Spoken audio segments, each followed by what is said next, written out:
ईश्वर मिलेगा, गुरु को आत्म परिष्कार के लिए तो वो तो मिलेगा। तो इसीलिए कहा था कि ये सस्ती लोकप्रियता तो विष है, वासना तृष्णा अहंता इनका त्याग करना चाहिए। और वासना तृष्णा में अहंता सबसे कठिन है। वासना मेरे अंदर है तो मैं अपने कुछ व्यसन पाल लूंगा, अपना स्वास्थ्य खराब कर लूंगा, और किसी को ज्यादा फर्क नहीं पड़ेगा।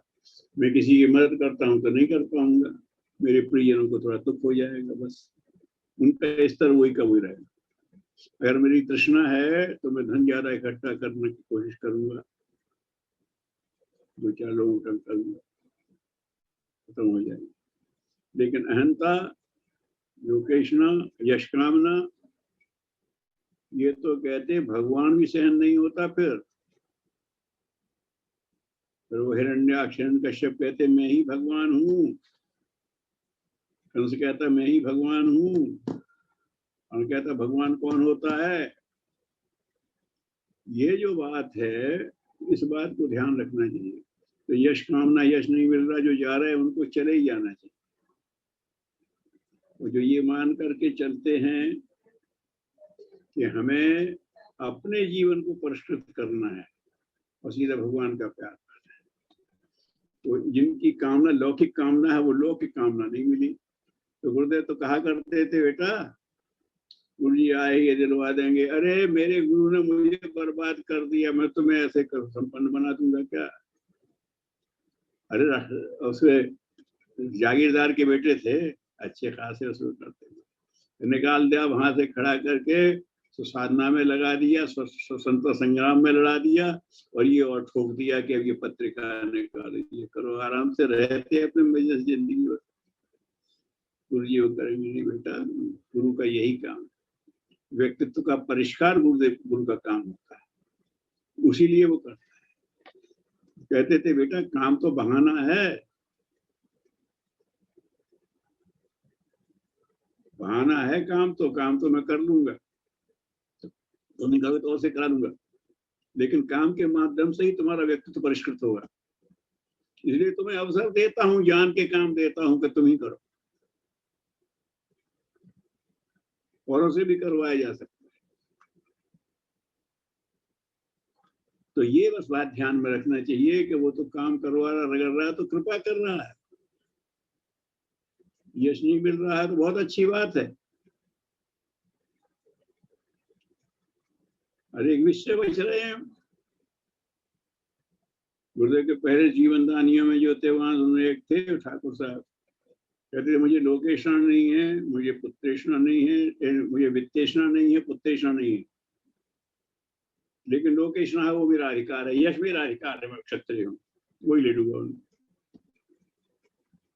और ये निकलता कहीं गुरुदेव आपने 2 यशनाओं से बचा लिया, इससे ही बचला लो तो कुछ जाते। तो यश नहीं मिल रहा तो ठीक हो जाओ, सस्ती बाय बाय। देखो ये तो उनका है, गुरुदेव कहते हैं थोड़े से आदमी हो लेकिन प्रामाणिक हो, हमें बहुत अच्छे। विवेकानंद ने कहा था मुझे देश में 100 आदमी मिल जाए तो मैं सारा काम कर दूंगा। तो परीक्षा तो होगी, उस उद्देश्य से आए हो,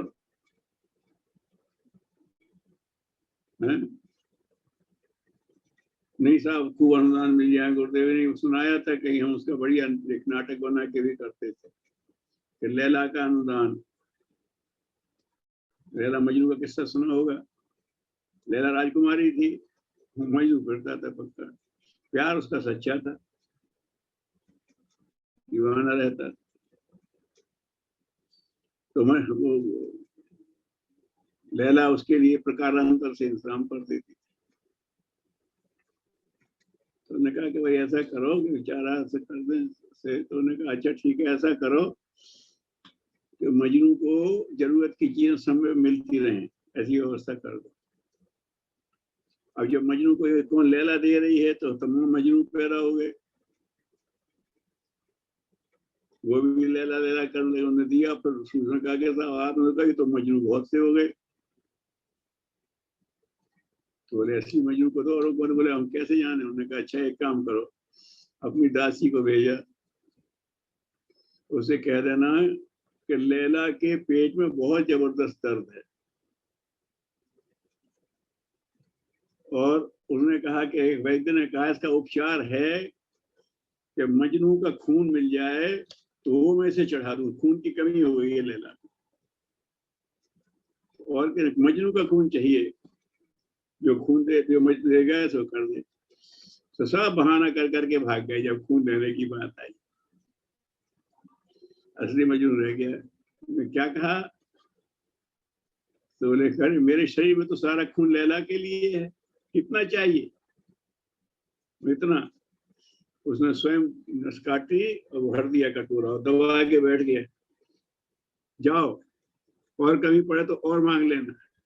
इस शरीर में सारा खून लैला के लिए ही है।